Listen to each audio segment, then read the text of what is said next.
Olá, no vídeo de hoje eu vou falar sobre destructuring. Apesar do nome ser bem esquisito, né, destructuring, a prática é bem simples.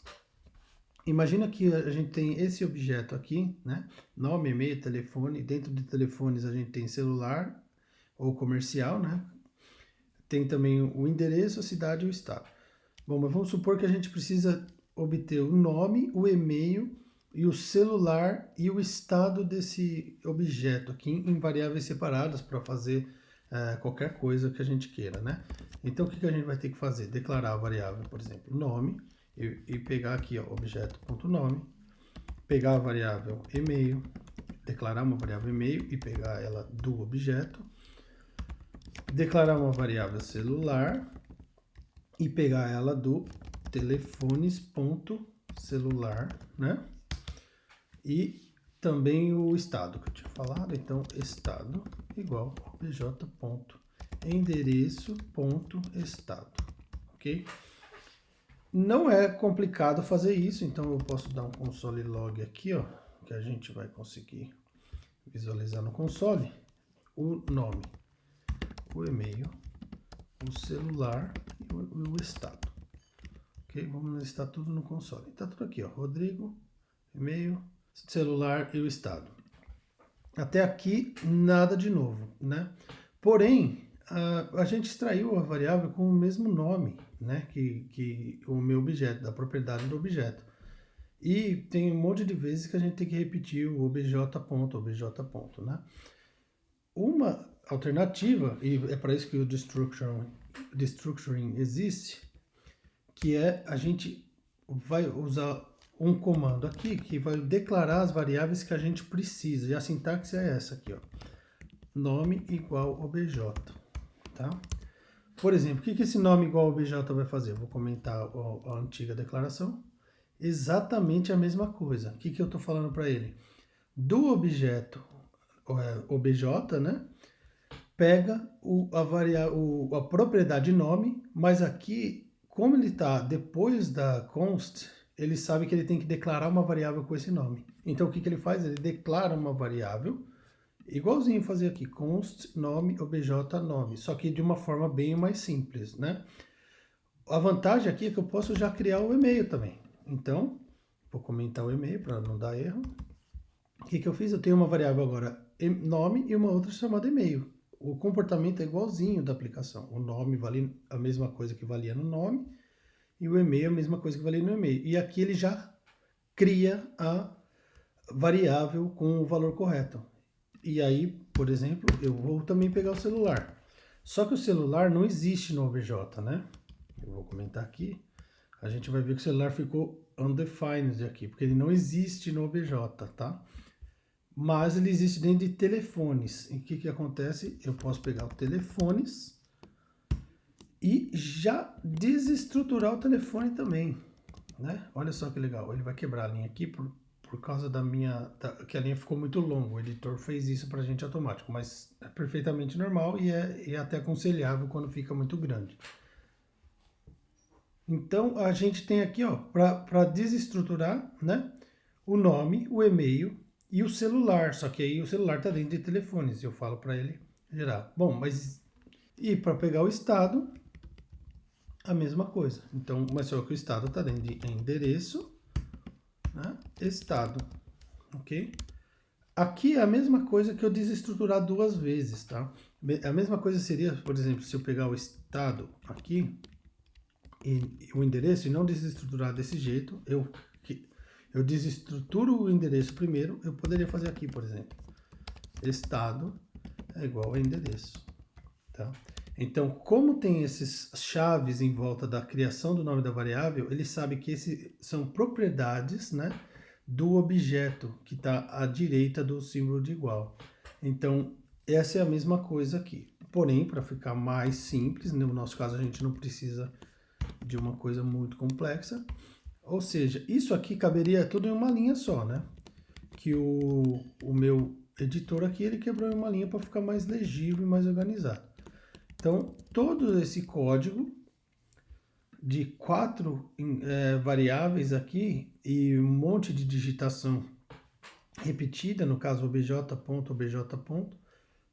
A gente evitou essa repetição de código. Então, suponha que a gente queira mudar o nome desse objeto aqui para contato.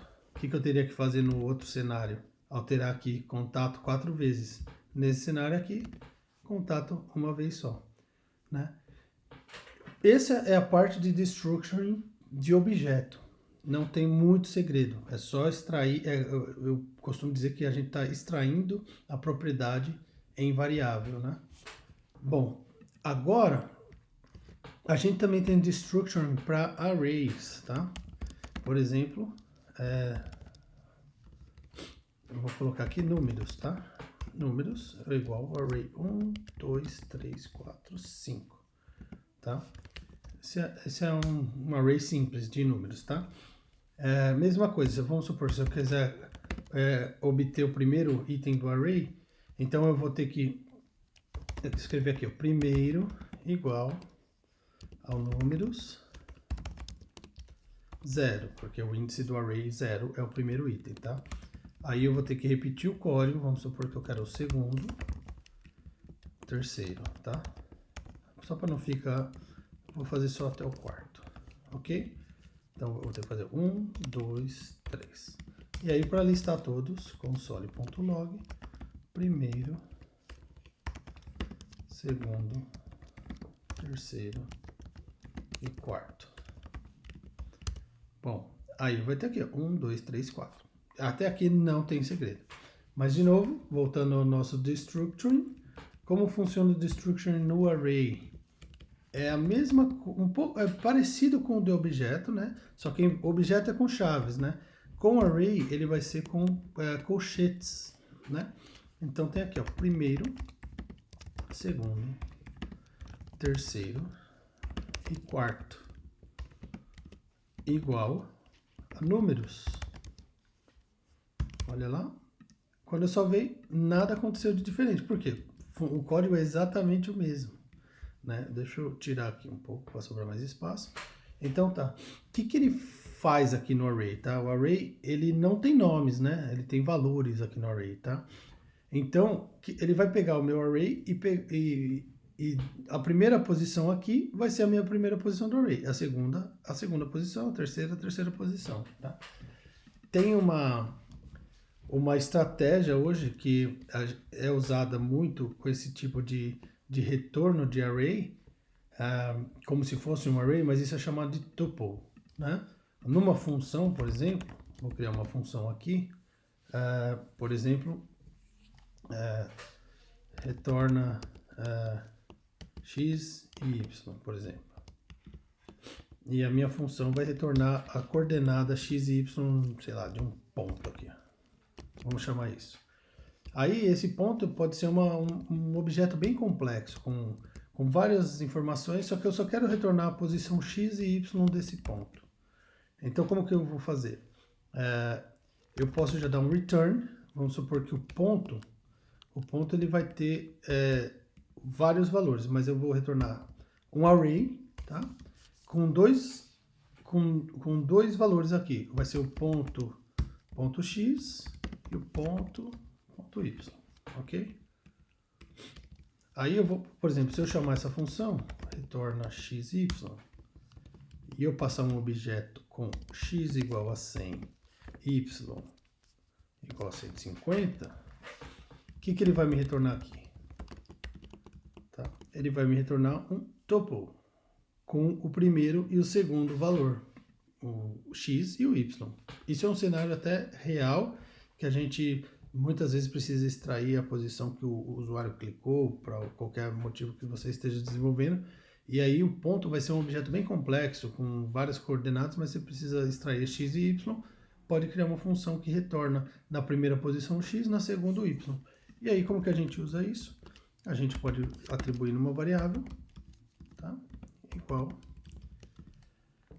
A gente pode chamar a variável de x e a variável de y, tá? Ele é um tuple que retorna, aqui tem um parênteses a mais, que retorna x e y. E aí eu posso console log aqui só para a gente ver o valor de x e o valor de y, né? Ele extraiu os dois valores. Esse tuple é uma estratégia bastante usada em variáveis, em funções que a gente precisa retornar posições específicas da função. É lógico que nesse exemplo aqui, eu poderia ter extraído o x e o y direto, né? Const com a destructuring de objeto. X e y, tá? Igual ao meu objeto, por exemplo. O resultado vai ser exatamente o mesmo, né? Porque eu estou extraindo o x numa variável x, o y numa variável y, e o meu objeto era esse aqui. Foi só um exemplo de como a gente usa para retornar dois valores de uma função. A função normal, ela só retorna um valor, porém, uma estratégia é usar o destructuring. Nesse caso é o tuple, e aí depois a gente vai obter os valores via destructuring, né? Então, para o vídeo de hoje era isso. O destructuring ele é muito usado, especialmente em objetos, né? Onde a gente consegue extrair a variável com o mesmo nome da propriedade do objeto. E espero que você tenha gostado do vídeo de hoje, aprendeu alguma coisa com o vídeo, então deixa um like aí no vídeo para que ele seja compartilhado com mais pessoas, né? Passe o vídeo para um amigo também que esteja querendo aprender a programar. Não esquece de assistir às aulas da lista de tarefas em React e agora eu estou começando também uma outra aplicação. Essa vai ser uma aplicação para celulares Android e iOS. Então, clica no sininho para acompanhar cada vídeo que eu vou postando, que aí você consegue ser notificado e fazer as aulas conforme eu vou lançando as aulas. Assim a gente fica mais conectado aqui no vídeo, ok? Então por hoje é isso e até o próximo vídeo.